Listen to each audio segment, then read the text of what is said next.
Hey guys, welcome back everybody. Give you a quick update where we're at with our little LS project here. We've stripped down the factory harness. We've made it to the point where it can run as a standalone. We removed all the unnecessary wiring for all the things we're not going to use.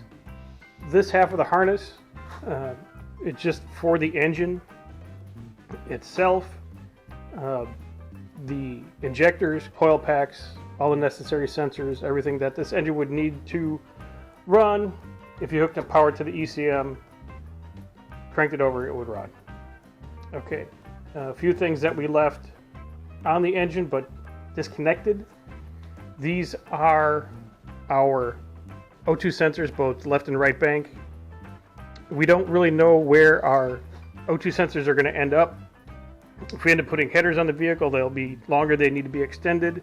If we do a turbo version, there may be an O2 sensor over here, one over here, we don't know yet, so we just left those separately. And the blue tape, guys, is for convenience. It's to keep things organized until we relume this whole harness. And if you use the blue tape, it's real easy to put your markings on. It's real easy to read. And also, you're going to end up once or twice having to take some of this tape off and retape it and stuff like that. The blue tape is just so much easier, it just rips right off. Instead of using like a duct tape or electrical tape, which we will once we get all the looming and finish it up and make this all pretty. That's why there's just a massive amount of blue tape. It's not because we're blue tape happy, it works well. Our harness computer is repinned.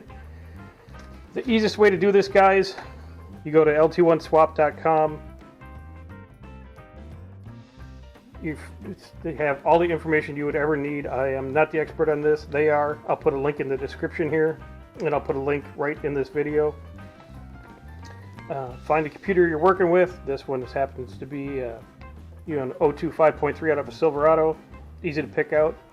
Here's your red connector, which is your bottom connector in this case. Blue connector, top connector in this case. You figure out where all your injection and all your coil and all your engine sensors are. Separate those out. Separate out your power that you're going to need to run the ECM. Some external sensors. And all your transmission sensors, speed sensors, park sensors, all that kind of stuff. Separate that all out. Get it all labeled out. So when eventually you do get the donor, you can lay this all out. Everything is labeled. Not necessarily won't use everything. Miscellaneous grounds, PCM supplies, things like that. So everything's labeled. Everything's neat. So at this point, we can kind of throw a cover on this engine.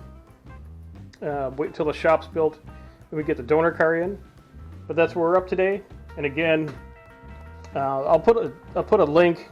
I had some film that got corrupted of repinning the computer. I'll see if I can save that, and I'll put the link into where you can get this information. And it looks like a lot, but guys, it's pretty easy. Just take your time, and there you go. There's the LS wiring harness remake.